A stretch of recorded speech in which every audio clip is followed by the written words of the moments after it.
There is a lot of controversy about the pull-through mechanic and the knockdown mechanic in Total War Rome 2. Understood. So I thought I'd make a video to clarify what is meant by the different terms. So first I will show charge through and knockdown that is legitimate against unbraced infantry. What I'm doing here, you can see my orders, is I am giving attack orders on the thorax swords. I'm knocking them down because they weren't braced. I'm continuing through to the skirmishers. I am killing the skirmishers. I'm knocking the thorax swordsmen down. I'm pulling out. I am charging the thorax swords again, knocking down the unit, pulling away before they get up. And I can continue doing this all day until the thorax swords are defeated. So knocking them down, pulling away, and pulling away in either direction is fine here because the unit is knocked down. And it doesn't have its bracing bonus, so I'm going to be able to do this at will and destroy the thorax swords. So it sucks when this happens against you, but it is completely legitimate.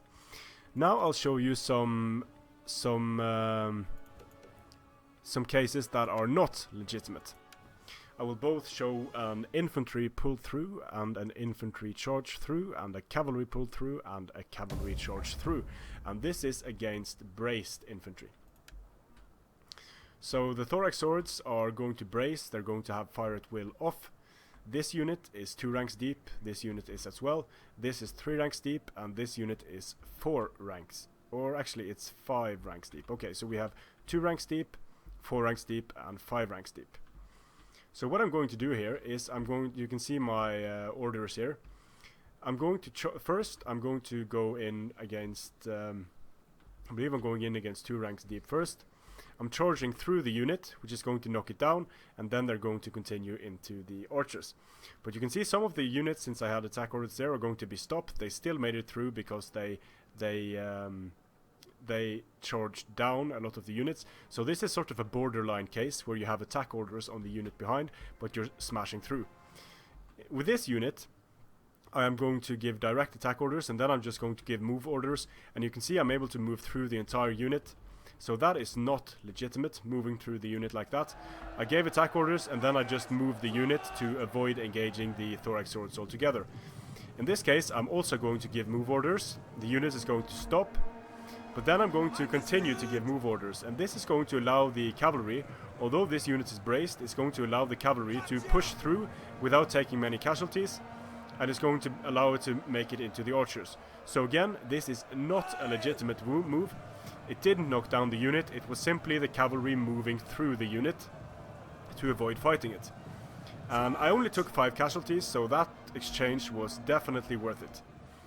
That was a straight up cavalry pull through where I did not engage, I simply gave move orders to get at the skirmishers, so not legitimate at all. Now we'll test this with infantry as well. I'll give attack orders behind the thorax swords with my legionaries. The legionaries are going to initiate their charge and throw javelins at the archers behind.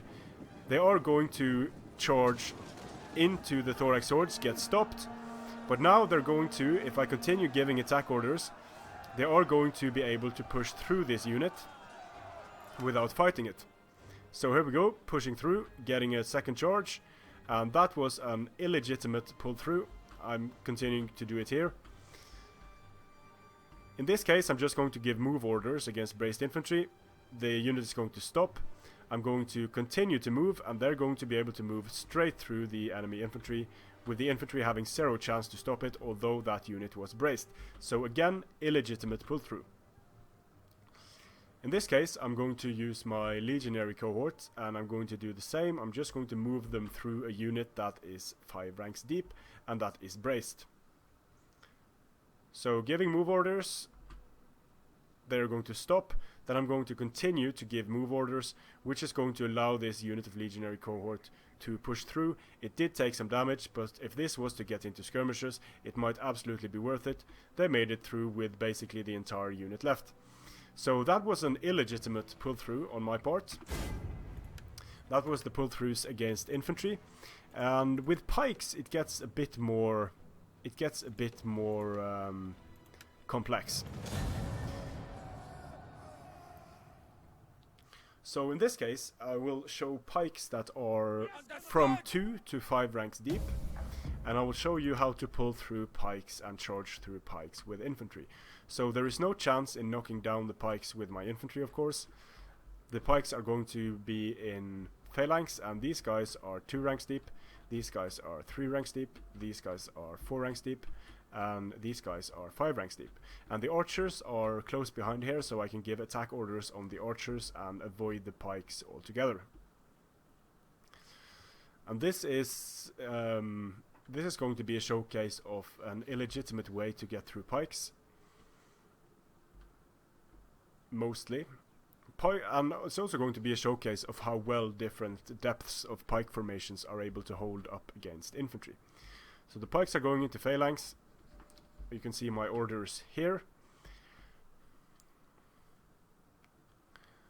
I'm going to charge straight at the pikes with this unit and charge through the pikes with that unit.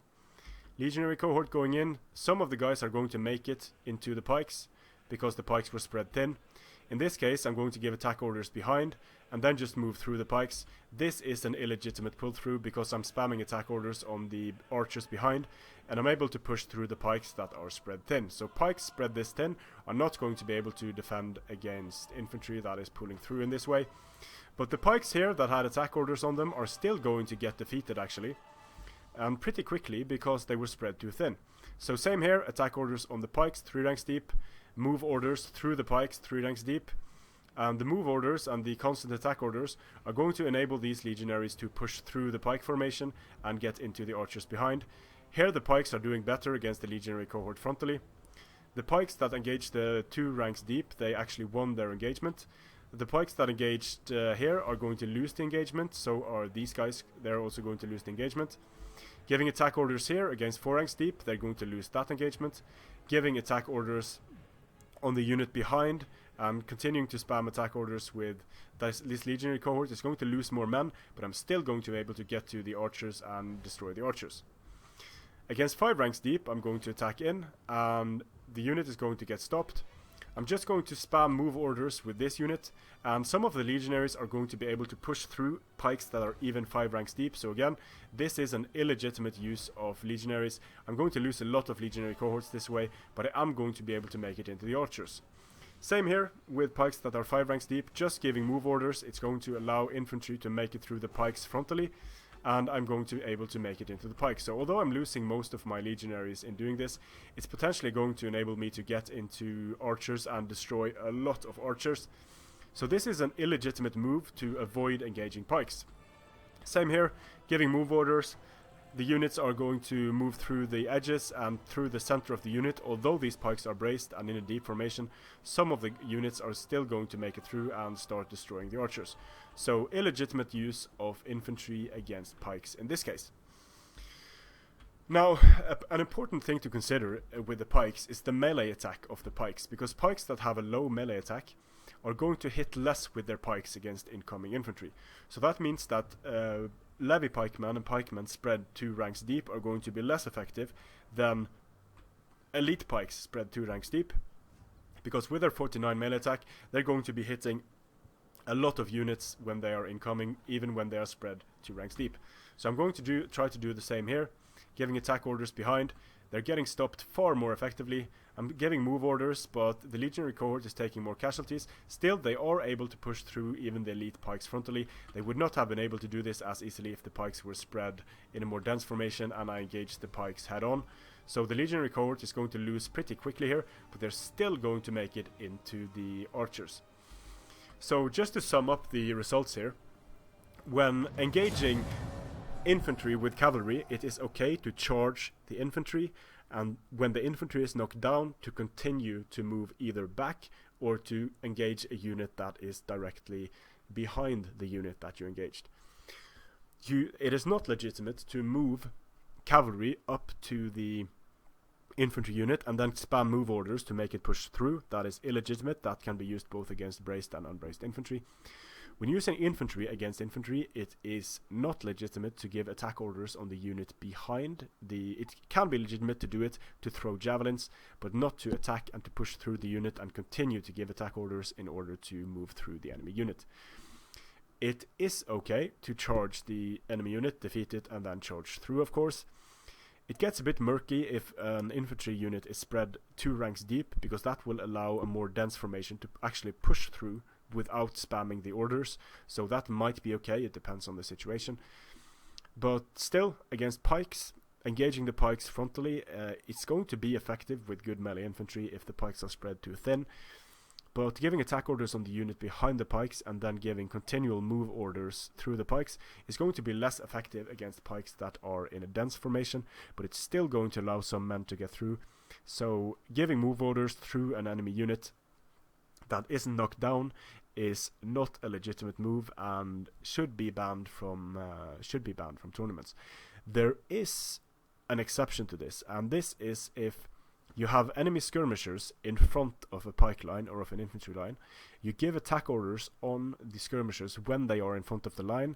The skirmishers then move behind the line, but the charge still happens because the skirmishers pulled away, didn't pull away in time. So then you might see some units charging through the enemy infantry unit, but that is not an exploit. That is not intentional by the player. That the intention there is to attack the skirmishers, but then the skirmishers happen to move behind the infantry line.